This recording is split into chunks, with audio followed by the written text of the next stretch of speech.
we're going to look at circuit protection in consumer units. At the end of this part of this session, I want you guys to be able to explain the purpose of a consumer unit and identify one from a photograph. Identify at least 3 circuit protective devices and give a basic description of how each one works. And recall the correct breaker sizes for at least 4 electrical circuits. These will come up in your test. Well, firstly, what is a consumer unit? Well, consumer unit is what I used to call a fuse box, and a lot of people still do. But the proper name for it is a consumer unit. You can see a couple of examples on the left here. This one's a sort of more modern consumer unit, and this is an older consumer unit with rewirable fuses in. Okay. The purpose of the consumer unit is essentially it splits the electricity coming in into different circuits. And each circuit would have its own protective device in there, which is what we're going to look at now. And the circuits would be protected with protective devices, and we're going to look at what these are now. Okay. Modern consumer units would have RCDs, circuit breakers, potentially RCBOs inside, and we're going to look at what these are today. And older ones might have rewirable fuses. Very, very occasionally you might have those with cartridge fuses in. But the more modern one is obviously more efficient and more effective and safer for the homeowner. Just a key term that we need to know before we start is overload and earth fault protection. Essentially, overload is when too much current flows into a circuit, and that can cause a fire risk, essentially.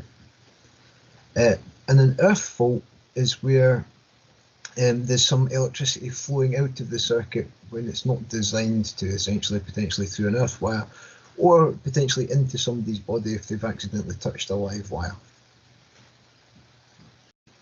So, firstly, what is the purpose of fuses and circuit breakers? Essentially, the purpose of fuses and circuit breakers are both to prevent overload. There's too much current flowing into a circuit. If too much current flows into a circuit, essentially the wires will start to heat up and it can lead to electrical fires. And that's why sort of these fuses and circuit breakers are designed to either trip or blow if too much current is flowing in, and then therefore it sort of stops the electricity flowing in and protects the wires, protects the circuit. So the purpose of both fuses and circuit breakers is to prevent overload.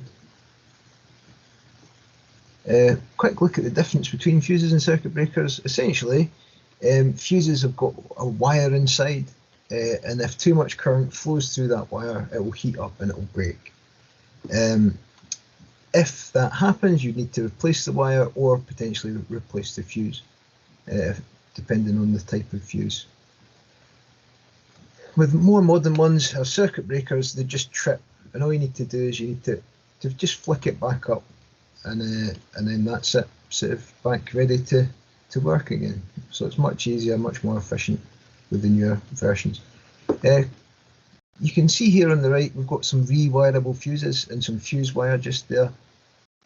And like I've said already, the wire will burn out if too much current flows through it, more current than it's designed to take. There's also sort of cartridge fuses, things that look like this. They'd normally be found in plugs and stuff, you know. In these cases, you'd have to replace the whole cartridge if the fuse blows. You can't replace the wire. And this one here, you might see this come up in your test. This is a high capacity fuse, and it's designed to work at much higher current than a normal cartridge type.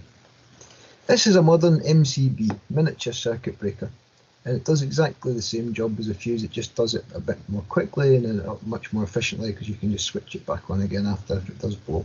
Okay, nice video there. You guys can watch if you sort of look through the PowerPoint. You'll find it there. Just sort of literally hold and control and click on it, or sort of go through the basically switch on the view show and then come through to the slide and click. But you're probably quicker scrolling through to the slide, hold and control, click on it. Okay. But yeah, essentially this controls the amount of electricity that can go through into any circuit, and if too much electricity goes through, it'll trip. RCD stands for residual current device. Very, very important bit of kit this, okay? RCD provides earth fault protection. So even if there's a tiny bit of current leakage, literally by like 30 milliamps, 30 thousandths of an amp, right? If that much current sort of goes out of the circuit, it will trip. It will switch off the circuit within a fraction of a second. Extremely useful for ensuring people don't get electrocuted, and a very, very important bit of the modern consumer unit. Anytime you fit a shower, an electric shower, even if it's to an older consumer unit, you have to fit an RCD, because of obviously the risks involved with water and the high load that would come from an electric shower, essentially. RCBO stands for Residual Current Breaker Overload. This is the only one that actually does overload protection and earth fault protection, so it's the safest device we're going to look at. The good thing about an RCD is you can actually use an RCD to protect a number of circuits, but RCBO would protect one circuit with earth fault protection and also overload protection. Bit of key information here, okay? Lighting circuits, they're always kept under 12,000 watts, and they would have either 5 or 6 amp fuse, depending on if it's a fuse or a circuit breaker. 5 amp for a fuse, 6 amps for a circuit breaker, circuit protective device, okay? Circuit protective device for immersion heaters, it would be 16 amps, or 15 amps if it's a fuse.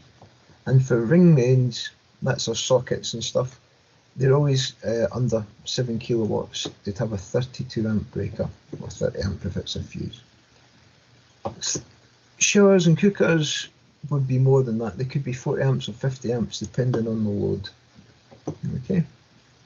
A couple of other useful bits of info.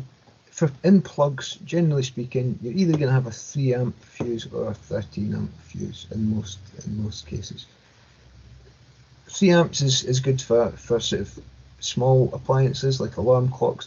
Also, you'd find normally a 3 amp fuse in the going to a gas boiler, because all it really needs is to sort of to do the spark, essentially, in the programmer. And sort of bigger appliances would have a 13 amp fuse.